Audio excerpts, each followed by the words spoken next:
Bonjour les amis, bienvenue à la Galerie des Héros. Je me présente, mon nom est Julie et je suis guide ici à la Galerie des Héros, l'endroit où nous découvrons des personnages de la Bible qui ont vécu des événements extraordinaires. En plus de découvrir un personnage fascinant de la Bible, nous aurons un défi à relever. Nous devrons deviner quel objet mystère se cache dans ce joli coffre. Parce que même moi qui travaille ici, je ne sais pas ce qu'il y a dans ce coffre. Mais ce que je sais, c'est que c'est un objet qui se trouve dans l'histoire que je vais te raconter. Et lorsque j'aurai terminé de te raconter la merveilleuse histoire du personnage d'aujourd'hui, je pourrai regarder les 3 indices qui se trouvent dans le livre caché sous mon amie Bibia. Hé, Bibia, les amis sont venus nous rendre visite. Tu veux leur dire un petit mot? Un instant, Bibia va dire dans mon oreille ce qu'il veut te dire parce qu'il est très gêné. Oui? Oui, je sais! Bibia et moi, on veut te dire qu'on est vraiment content que tu sois venu aujourd'hui parce que le personnage vedette d'aujourd'hui est vraiment extraordinaire. Mais avant que je te dévoile le personnage vedette d'aujourd'hui, je vais te dire qui c'est sans te donner son nom. C'est le plus grand des héros. C'est le plus grand de tous les héros. Depuis le début de tes visites à la Galerie des Héros, nous avons découvert ensemble des personnages qui ont vécu des événements extraordinaires.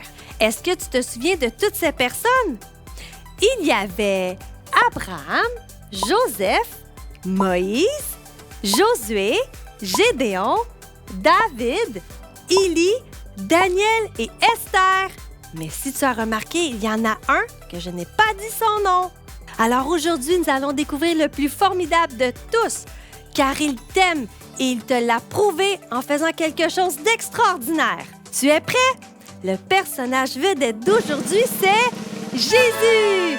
Aujourd'hui, nous allons découvrir la merveilleuse histoire de Jésus. En fait, nous allons voir qu'une partie de son histoire, parce que Jésus a tellement fait de choses formidables qu'on ne pourrait pas toutes les raconter aujourd'hui, c'est impossible. Toutes ces histoires, nous pouvons les retrouver dans la Bible dans 4 livres. Matthieu, Marc, Luc et Jean. Tu es prêt à entendre la merveilleuse histoire de Jésus et ce qu'il a fait pour toi? Alors installe-toi bien et écoute bien cette histoire. Et n'oublie pas, dans l'histoire, je vais nommer l'objet mystère d'aujourd'hui. Alors il faut garder les oreilles grandes ouvertes. Voici la merveilleuse histoire de Jésus. Jésus est le Fils de Dieu et le Sauveur du monde. Il est venu sur terre en simple petit bébé comme toi et moi. Nous célébrons sa venue sur terre à Noël. Et oui, Noël, c'est comme si c'était la fête de Jésus. Ensuite, Jésus est devenu un enfant, comme toi. Et il a continué à grandir pour devenir un adulte. C'est là que la mission de Jésus a commencé. Jésus parlait à tout le monde de l'amour de Dieu et il guérissait les gens de leurs maladies. Il fit plusieurs miracles, comme calmer des tempêtes, nourrir une foule avec seulement 5 pains et 2 poissons. Et il a même ramené des gens morts à la vie. Même si Jésus faisait plein de miracles, des gestes de gentillesse et remplis d'amour aux gens qu'il rencontrait, les chefs juifs, les enseignants de la loi n'aimaient pas ce que Jésus faisait. Ils n'aimaient surtout pas qu'ils disent qu'il était le Fils de Dieu.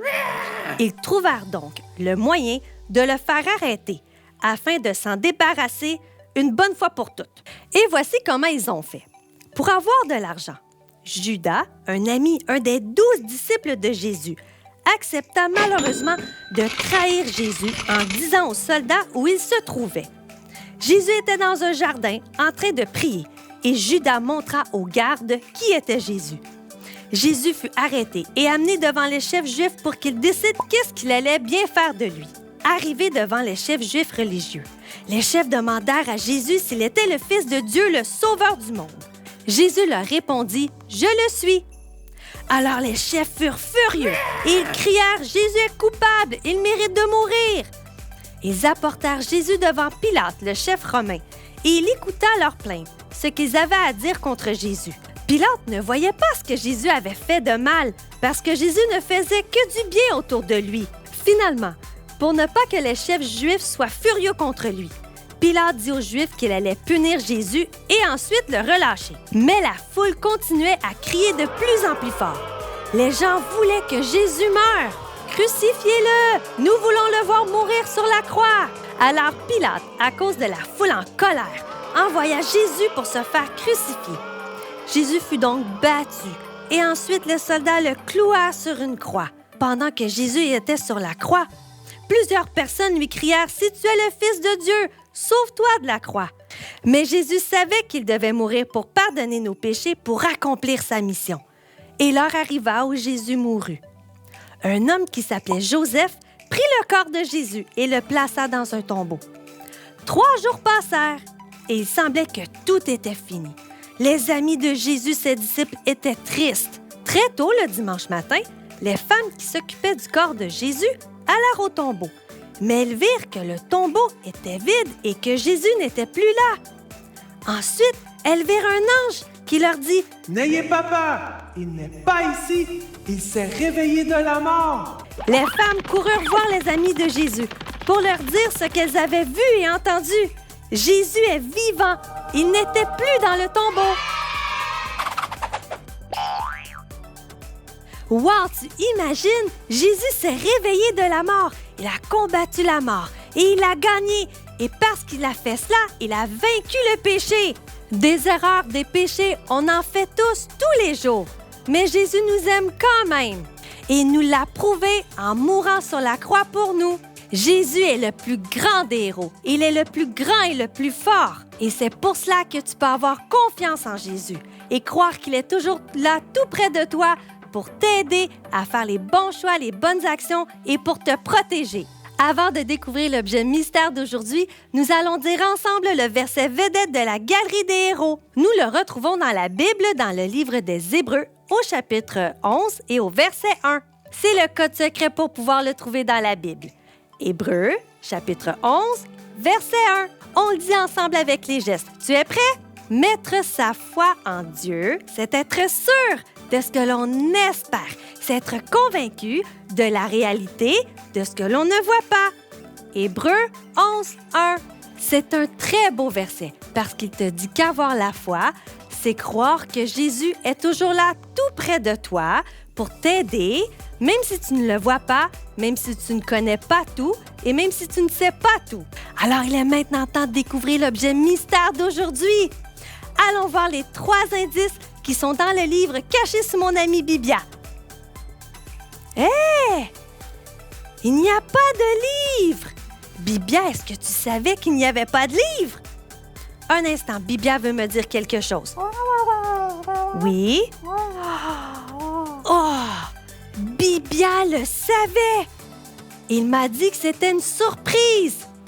Et ce qu'il vient de me dire, c'est qu'il faut que j'ouvre le coffre sans indice. Je dois simplement ouvrir le coffre. C'est ce que nous allons faire. Ouvrons le coffre ensemble. Je suis vraiment curieuse de voir quel objet mystère se cache dedans parce que je n'ai pas d'indice pour savoir ce que c'est. Allons voir.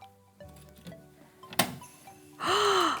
Il n'y a pas d'objet. Tout ce qu'il y a, c'est un petit parchemin, un petit bout de papier. Je vais te lire ce qui est écrit. Il est écrit « Le coffre est vide parce que le tombeau est vide.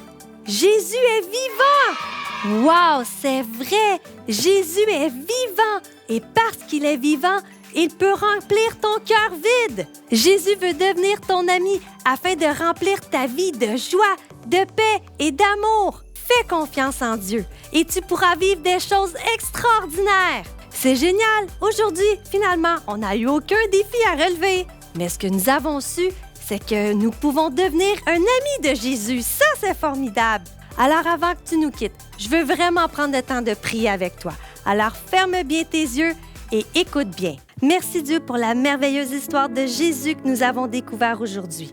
C'est tellement merveilleux de savoir que Jésus est vivant, que nous pouvons lui faire confiance et qu'il peut devenir mon ami. Merci pour ton amour. Je t'aime de tout mon cœur. Amen. C'était vraiment chouette de vivre cette histoire merveilleuse de Jésus avec toi. N'est-ce pas, Bibia? Alors, je t'invite à revenir nous voir ici, à la Galerie des héros. Mais tu sais, c'est en lisant la Bible, la parole de Dieu, avec papa ou maman, que tu peux découvrir d'autres histoires fascinantes d'héros qu'on peut découvrir dans la Bible. À la prochaine visite!